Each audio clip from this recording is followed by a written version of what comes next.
The HOA came to my house right when we moved in at 6 a.m. to let me know that we chose the wrong garbage company to pick up our trash. 6 a.m.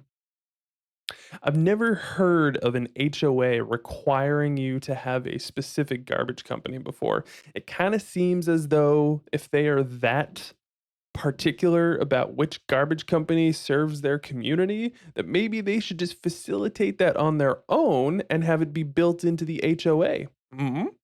My best friend lived in a neighborhood for a short period of time with a very strict HOA. One of their most ridiculous demands was that on trash day, all city trash cans must be removed within 30 minutes of trash pickup, otherwise, there would be a fine. Trash pickup was at 10 a.m., when most people were at work and couldn't move their trash cans.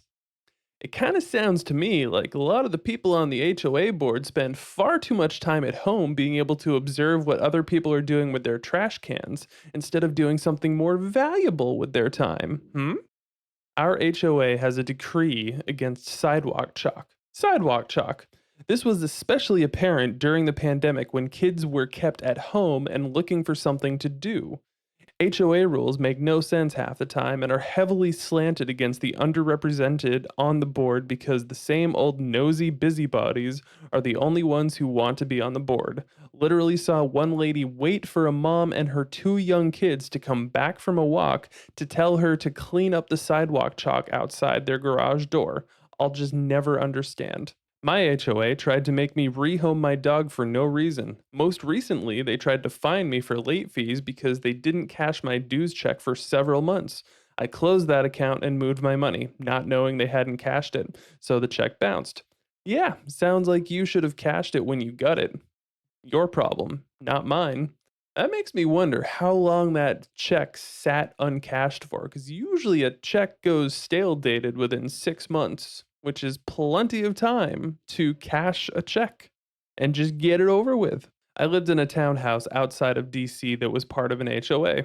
No one had repainted in years, so my roommate got a can of hunter green paint, the same color our front door and shutters were, although very faded, and repainted. One neighbor walked by and told us how nice it looked and complained how no one ever spruces up their house. Another neighbor came by, eyes down the can of the paint, and left.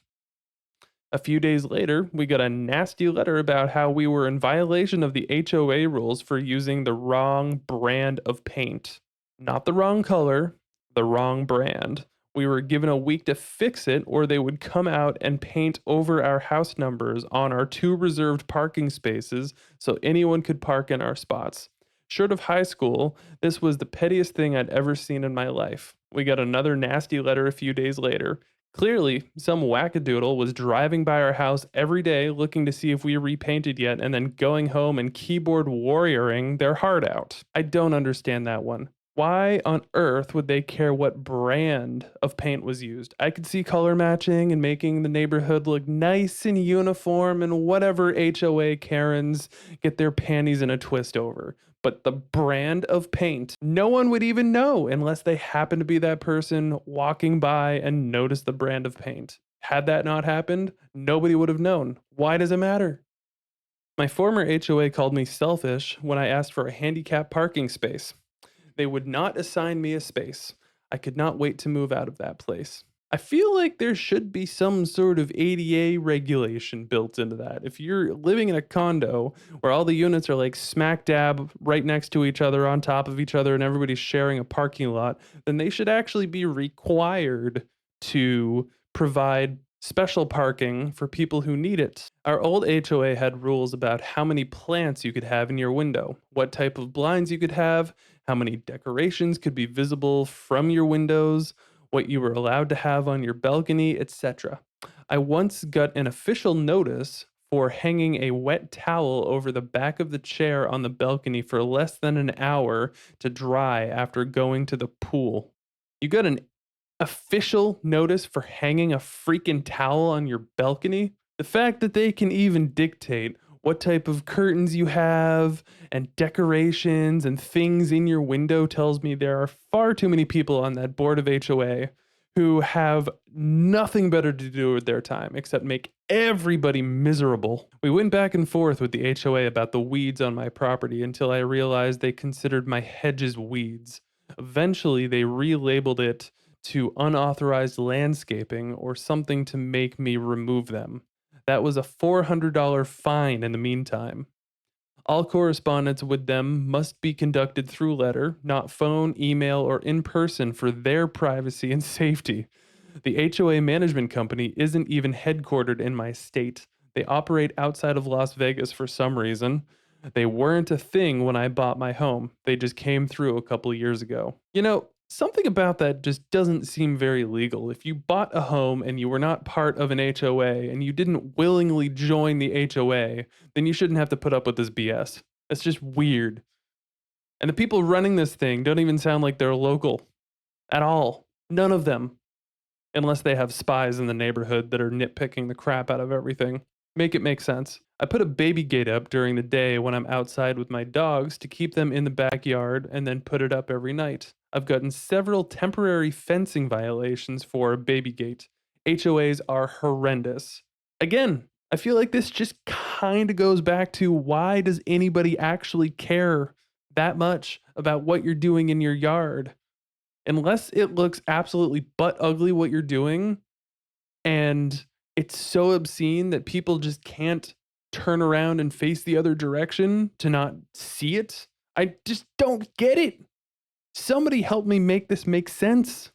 My mother was in the hospital dying from cancer when she received a letter from the HOA of her condo complex that her patio curtains needed to be white and not blue. I'm pretty sure she had more important things going on than fixing the color of her curtains. One day, we got a note on our front door from the HOA telling us to remove the well. We didn't have a well, neither did any house around us, so we disregarded it. Then the following week, we got another letter stating that the well was an eyesore and needed to be removed because we can't have wells on the property. We literally walked around the whole house searching for this well. We called the number and said we had no well. A month later, we get another letter with an envelope fining us for not removing this non existent well. I mean, they literally had to see our house to keep putting the notices on the door. They could see there was no well. So one day, we were walking in a complete other section of the subdivision, and there was a house that had the same address numbers as us, but a different street name. There was the well, but it wasn't a well. It was a freaking ornamental garden planter with beautiful flowers coming from it. It was also no bigger than a foot tall. Karen, if you're going to run an HOA, you should probably at least get your streets and numbers correct. But also, why do you care about people decorating their yard? If this original poster thought that it looked nice, I don't know what your problem is. It sounds like you should go back home and continue watching your soap operas. HOAs are the absolute worst. I moved out of my townhouse because they decided we couldn't have more than one pet in our home, and I had two. They said they'd fine anyone who didn't comply and wouldn't hesitate to take liens out against homeowners in retaliation. Instead of fighting it, I decided to sell my home. In retrospect, I wish I would have been more bold. Yeah, that one's kind of messed up. I mean, I don't know how long this person owned this house for, but it sounds like that it was a last minute or a new rule that was made up, and he had lived there and had two pets for a long time, then suddenly was told that he could not. That, again, just doesn't make any sense to me. The fact that you can own the property and home that you live in and on, and there can be so much dictated about what you do on that property is mind blowing. My parents were moving out of their home and got a storage pod for their move. It was there less than 24 hours before the HOA received a complaint and had to notify my parents that it needed to be moved.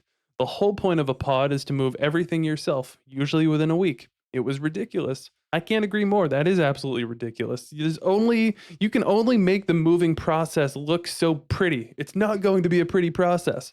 And if you have a big moving truck in your yard or a huge pod, personally, I would have just told them to F off because what are they going to do? Kick you out? You sold the place and you're moving. My old HOA banned us from putting up "Hate has no home here" signs. We got so pissed that we ended up making it into a door hanging since they couldn't do anything about door hangings during the holiday season.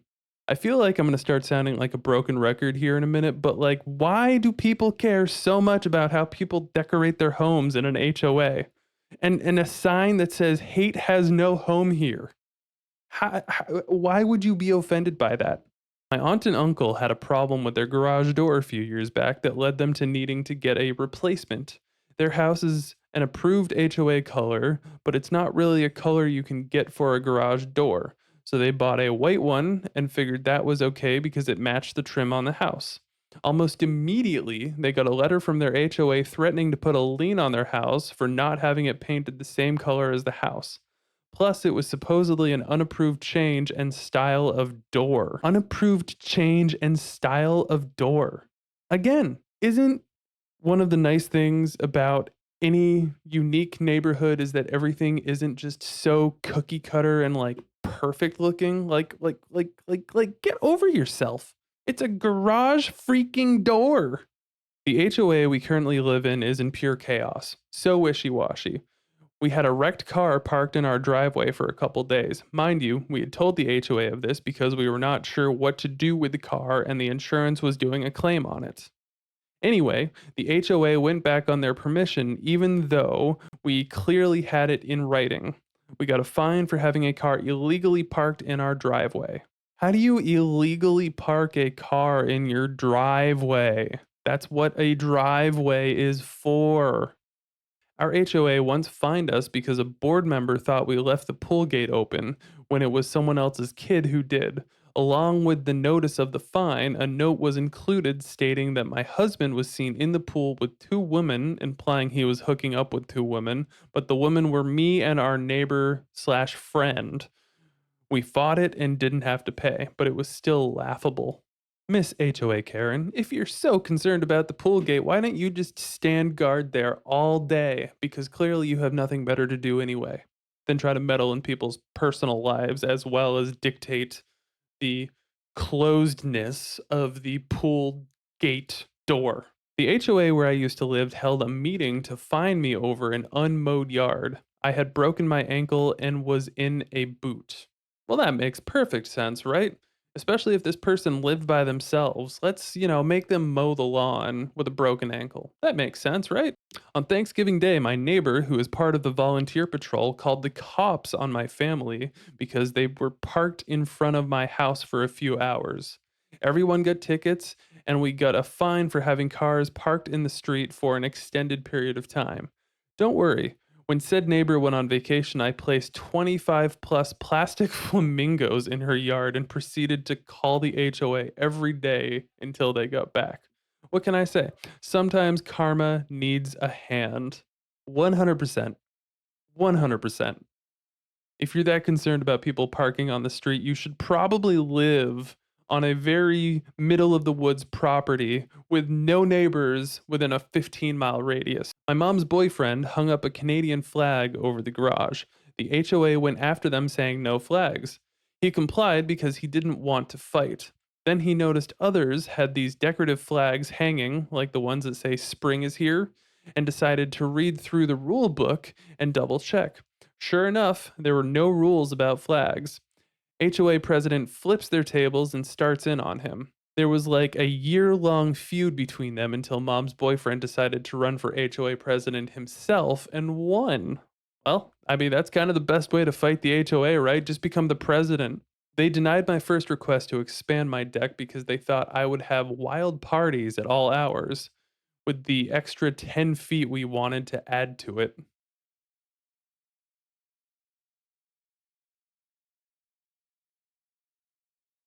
I got nothing. I got nothing. HOAs are unreal. There's been a long running dispute at my parents' association. The association covers basic landscaping, some standard shrubs and perennials, trimming and mowing, etc. Owners can add additional greenery to their garden beds if they want. This one woman insists that she wants flowers provided to her like the ones in so and so's yard, that those people paid for on their own. How can this be so hard to understand? How is it that there's been a long running dispute against this?